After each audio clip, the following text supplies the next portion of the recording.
Hi everyone, Simon Keeling here at weatherweb.net, and this is your look ahead video updated on Saturday the 14th of March. And in today's video we're going to take a bit of a ramble. Actually, we're going to look at various different things. So I've got the snow cover on there, we've got El Nino, we've got an outlook for the next 10 days, we're doing a bit of model comparison, we're doing quite a bit actually today. Rather disjointed, but I'm hoping there's going to be a theme going all the way through it. And also, interestingly, I've got some accuracy statistics on the recent past from the various different models. Now, if you'd like to know more about the weather and learn more about the weather, then I've got my WeatherWise DVD. Thousands of you have already got it, actually. And it lasts for 2 hours, but it's broken up into little 5-minute sections, so you can go in and dip in and out as you want, and learn various different things, like about fronts, why low pressure and high pressure form, what clouds are, how to identify clouds, how to forecast better yourself. And also, there's my pocket weather forecaster book. Goes to 84 pages. It's A5 size, and it identifies clouds and the weather that they're likely to bring. You can order both of those from the website now. And many of you are telling me how much you love those. So unless you use them to perhaps steady that wobbly table or prop the door open, they must be okay. Anyway, getting on.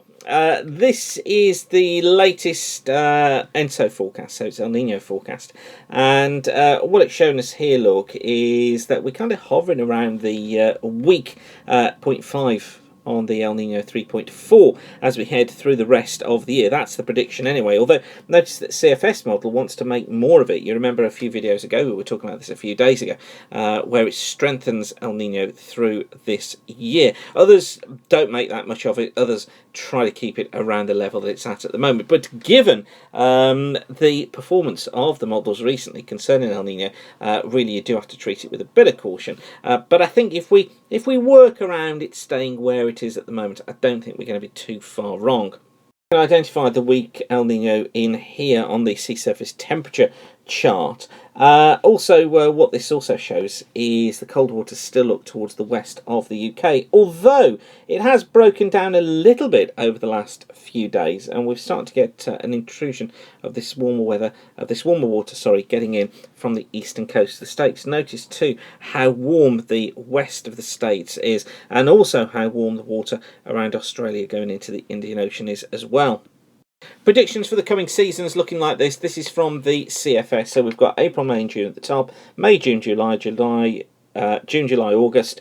July, August, September, August, September, October, and September, October, November. And if you just take a look around the UK first of all, there's that cold area of water, look, colder than normal water towards the west of the country. Notice how that stays with us, look, through spring, into summer, and also heading into the autumn months as well. Still got some evidence of that cold water there. And the Atlantic itself stays in a relatively warm mode, so the Northern Atlantic staying fairly warm. And incidentally, there is, look, the weak El Nino staying there through the rest of the year as far as the CFS season, in fact, strengthening up a little bit. So kind of what you see is what you get at the moment in terms of sea surface temperatures.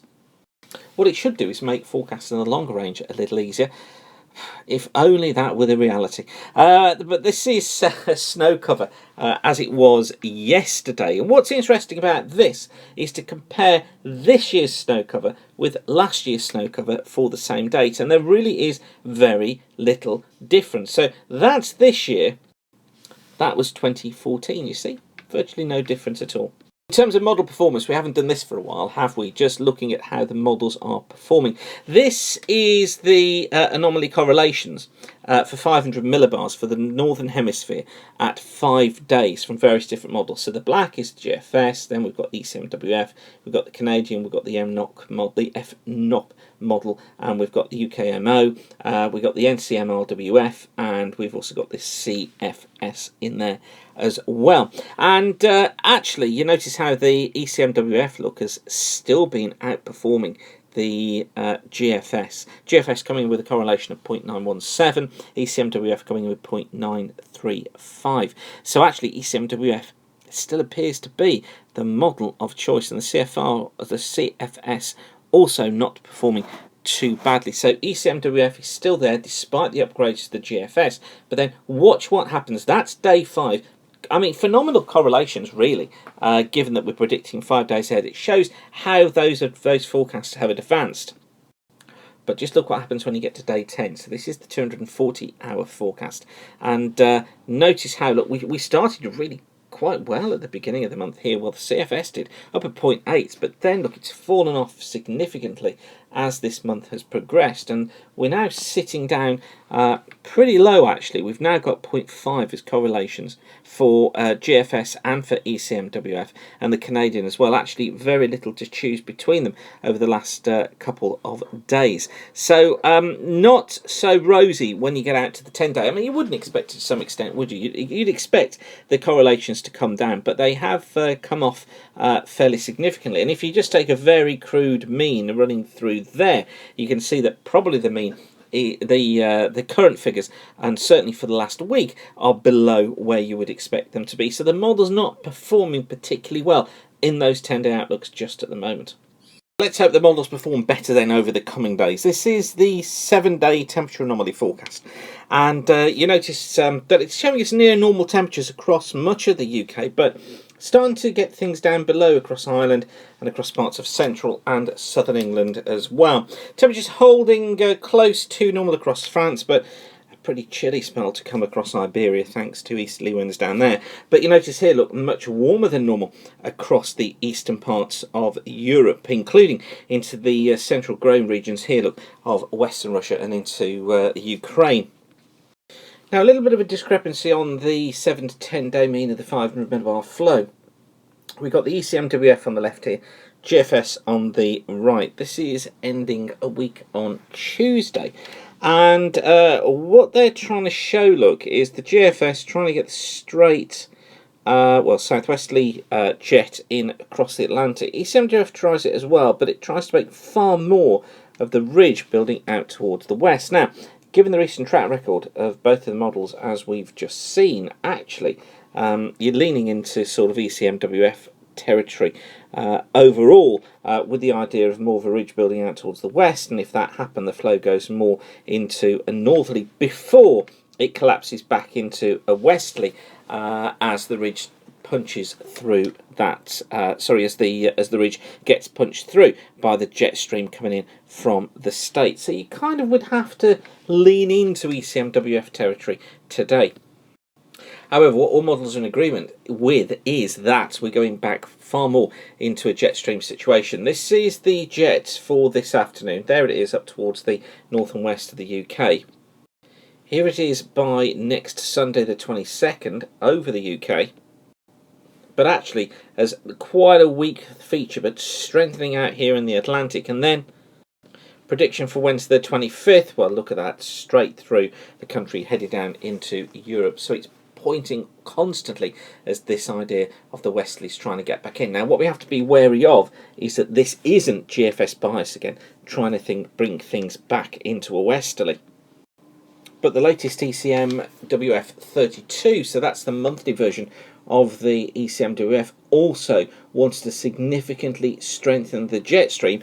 And remember the dates I was telling you about to watch: 23rd, 24th, 25th, in that period there for the jet stream strengthening to take place. And that's where the ECMWF sees it as well. And in fact, once it's in, it has a bit of difficulty actually. It kind of keeps it in there for quite a while, heading into the early parts of April. Now, we saw the model verification and said how it had slipped at 10 days from 5 days. This is the prediction, 120-hour prediction for next Thursday, and we've got the Canadian top left, we've got the GFS here, ECMWF bottom left, UK Met in the bottom right. And notice how all of them basically going for a similar idea, saying high pressure north or west of the country, northeasterly flow look across much of England and also across Wales, a milder southwesterly flow over western parts of Scotland. All that is apart from the ECMWF, which makes more of this northerly flow in 5 days. So it's seen the high pressure and it's seen the cooler conditions carrying on across the south and the east, bringing out breaks of rain at times here. Most of it only fairly light. Just the ECMWF has difficulty with resolving this northerly across Scotland and suggesting the idea of some wintry showers there. But at day 10, there is still a reasonable agreement. It's only the Canadian which stands out on its own. The GFS Look and the ECMWF both going for the idea of the jet coming in across the Atlantic. Yeah, they're handling the little shortwave troughs differently. So the GFS deepens this individual feature here, and actually that's probably that feature in there on the ECMWF. But they're telling this tail look of that westerly breaking through. This is the 10-day forecast, and this is for Tuesday, the 24th of March. So we're sticking with this story of things turning more unsettled as the month progresses, and we're watching this period 23rd, 24th, and into the 25th as well. And our private clients have been well aware of this story. This is the one that we've been pumping out to them for quite a number of weeks now. If you are interested in becoming a private client, please do get in touch. Use the contact form at the top of the page here. And when we say private clients, it goes from everybody, from individuals, let's say individual farmers, right the way through to multinational PLC companies. We've got traders, we've got farmers, we've got agriculturists, we've got a whole range of people, energy companies, a whole range of people, insurance companies who use our services. So if you think we can help you, or you're just interested to know, is there anything we can do, then use the contact form at the top of the page to get in touch. I'll leave you with that for now, though, whatever you're doing. Thanks again for watching. Have a fantastic day, and keep the sun shining. Bye for now.